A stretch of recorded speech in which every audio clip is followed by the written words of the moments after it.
Bonjour à tous, shalom les koulam, et bonne fête de Pentecôte à tous les chrétiens qui me regardent. La semaine dernière, j'avais parlé de Shavuot, qui est la Pentecôte juive, et aujourd'hui, nous allons parler de la Pentecôte chrétienne, et par l'occasion, du baptême du Saint-Esprit. Il y a un grand débat théologique parmi le milieu chrétien, et notamment le milieu évangélique, sur la question du baptême du Saint-Esprit et du parler en langue. Certains disent que le signe du baptême du Saint-Esprit, c'est le fait que tu parles en langue. C'est notamment le cas des pentecôtistes et c'est la base du pentecôtisme puisque la foi pentecôtiste s'appuie sur le passage de la Pentecôte où les disciples, les apôtres, reçoivent le baptême du Saint-Esprit et se mettent à parler en langue. Maintenant, nous allons voir des passages de la Bible, différents passages de la Bible qui parlent des dons de l'esprit et du coup qui apportent une réponse à cette question. Pour illustrer déjà la base, on va tout simplement commencer par lire le passage de la Pentecôte justement où les disciples sont baptisés, donc qui se trouve dans le livre des Actes des Apôtres, chapitre 2, à partir du verset 1 jusqu'au verset 6. Le jour du baptême de la Pentecôte, ils étaient tous ensemble dans le même lieu. Tout d'un coup, il vint du ciel un bruit comme celui d'un vent impétueux, et il remplit toute la maison où ils étaient assis. Des langues, semblables à des langues de feu, leur apparurent, séparées les unes des autres, et se posèrent sur chacun d'eux. Ils furent tous remplis du Saint-Esprit, et se mirent à parler en d'autres langues, selon ce que l'Esprit leur avait donné de s'exprimer. Or, il y avait en séjour à Jérusalem des Juifs, hommes pieux, de toutes nations qui sont sous le ciel.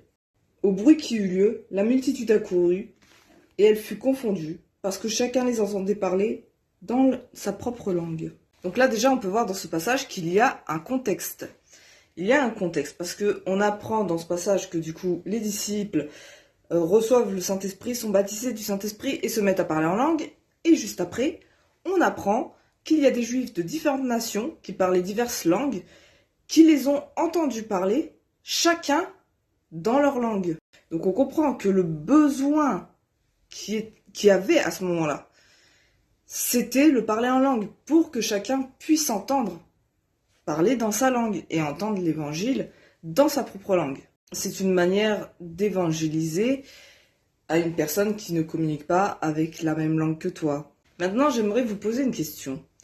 Si, à ce moment-là, les disciples avaient été entourés de personnes, de juifs, qui parlaient tous la même langue, qui parlaient tous en hébreu, comme c'était le cas des disciples, est-ce qu'il y aurait eu besoin de parler en langue si ça avait été des juifs qui parlaient en hébreu, et que c'était des juifs qui tous étaient malades, tous avaient des problèmes de santé, tous avaient besoin de guérison? Est-ce que c'est le parler en langue qui aurait été nécessaire?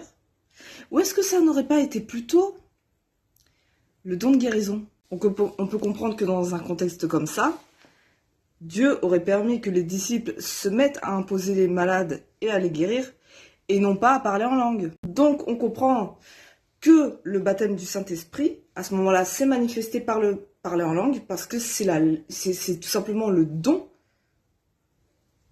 dont il y avait besoin à ce moment-là. Et pour appuyer mon interprétation biblique, évidemment, il y a d'autres passages qui y répondent. On va lire donc dans 1 Corinthiens 12 à partir du verset 7 jusqu'au verset 11.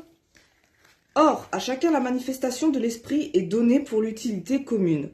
En effet, à l'un est donné par l'Esprit une parole de sagesse, à l'autre une parole de connaissance selon le même Esprit, à un autre la foi par le même Esprit, à un autre le don de guérison par le même Esprit, à un autre le don d'opérer des miracles, à un autre la prophétie, à un autre le discernement des esprits, à un autre la diversité des langues, à un autre l'interprétation des langues.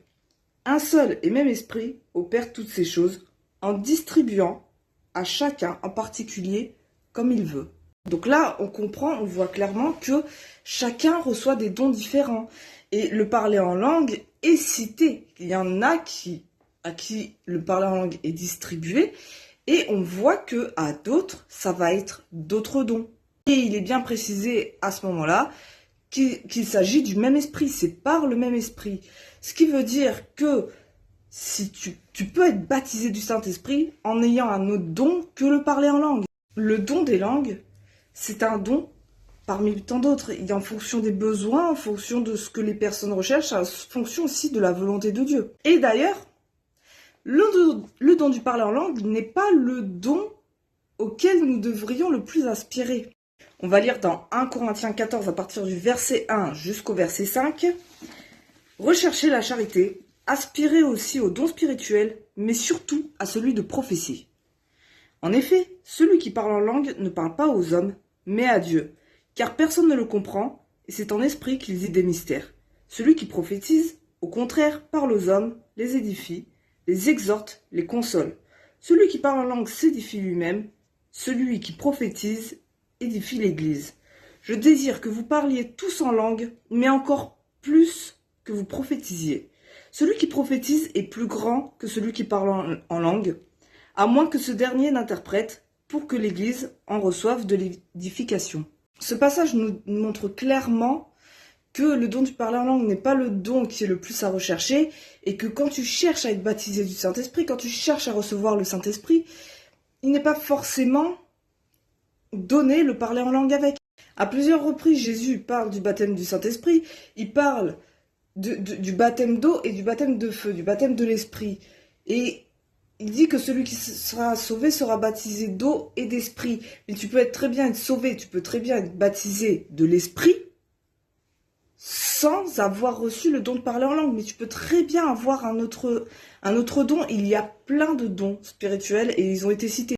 Alors évidemment, le but de cette vidéo n'est pas de casser la foi pentecôtiste ou de manquer de respect aux pentecôtistes. D'ailleurs, je fréquente moi-même les milieux pentecôtistes. Mais c'est juste d'apporter un regard, une approche quand même, de pousser à la réflexion les personnes qui n'ont toujours connu que le pentecôtisme et la théologie pentecôtiste. Donc voilà pour cette vidéo concernant le baptême du Saint-Esprit, cette vidéo pour la Pentecôte, spéciale Pentecôte. Je vous souhaite encore une bonne fête à tous les chrétiens qui regarderont cette vidéo.